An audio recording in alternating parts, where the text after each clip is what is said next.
Waktu Tuhan pasti yang terbaik, walau kadang tak mudah. Dalam nama Bapa dan Putra dan Roh Kudus. Amin. Shalom Aleihim. Berjumpa lagi dengan saya pada perenungan hari ini, tanggal 10 Maret 2021. Jadilah pelaku firman. Bacaan-bacaan liturgi hari ini diambil dari kitab Ulangan 4 ayat 1, dilanjutkan dengan ayat 5 sampai dengan 10, dan Injil Matius 5 ayat 17 sampai dengan 19. Saudara-saudaraku yang terkasih di dalam kasih Kristus, orang Yahudi sangat kental sekali dengan hukum Taurat, sehingga menjadikan hukum Taurat sebagai pegangan hidup mereka sehari-hari. Namun sayang saudara-saudaraku, hidup mereka justru jauh dari hukum Taurat. Mereka tidak menjalani sepenuhnya akan perintah-perintah yang ada pada hukum Taurat.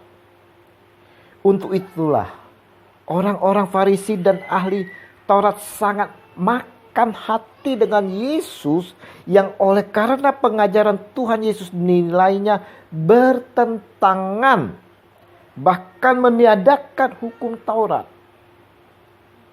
Betulkah Tuhan Yesus mengajarkan di dalam pengajarannya bertentangan bahkan meniadakan hukum Taurat? Mereka menilai bahwa di mana Yesus melakukan penyembuhan di hari Sabat. Bukan itu saja saudara-saudara. Mereka juga melihat para murid Yesus yang tidak berpuasa pada hari yang telah ditentukan. Namun Yesus menanggapi kritikan-kritikan mereka. Janganlah kamu menyangka bahwa aku datang untuk meniadakan hukum Taurat atau kitab para nabi. Aku datang bukan untuk meniadakannya, melainkan untuk menggenapinya. Matius 5 ayat 17. Saudara-saudaraku yang terkasih di dalam kasih Kristus, bagi Yesus hukum Taurat tidak memiliki apa-apa jika hanya dipandang sebagai peraturan keagamaan saja. Hanya merupakan suatu kewajiban seremonial belaka. Yesus menggaris bawahi yang terpenting bukan soal menjaga kemurnian ajaran Taurat, tetapi bagaimana hukum Taurat itu dijalani dan dihayati di dalam kehidupan sehari-hari. Tidak sedikit saudara-saudara di kehidupan sekitar kita, di mana mereka yang hidupnya sungguh taat pada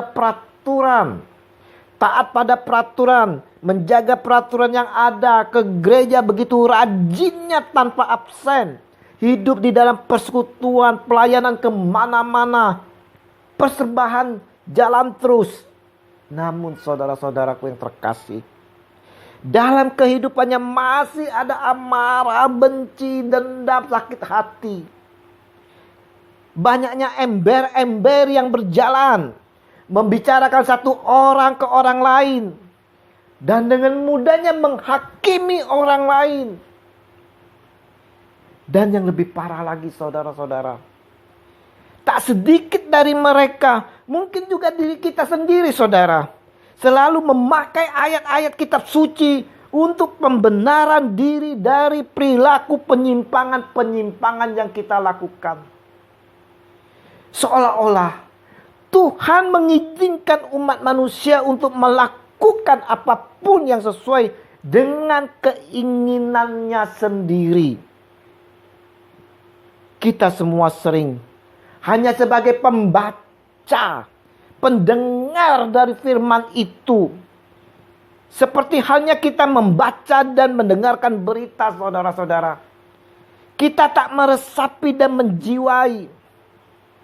Namun Tuhan hari ini mengajak kita semua, saya dan saudara, untuk tidak hanya menjadi pendengar dan membaca firman itu saja, tetapi juga mau menjadi pelaku firman itu. Perenungan hari ini saudara-saudaraku yang terkasih, di dalam masa prapaskah, di dalam masa olah batin saudara-saudara, mau mengajak kita semua merefleksikan diri kita. Sudah sampai manakah kita menanggapi firman itu? Apakah kita hanya membaca dan mendengarkannya saja, seperti orang-orang Farisi dan ahli-ahli Taurat? Atau mungkin kita jadikan firman itu sebagai pembenaran diri kita?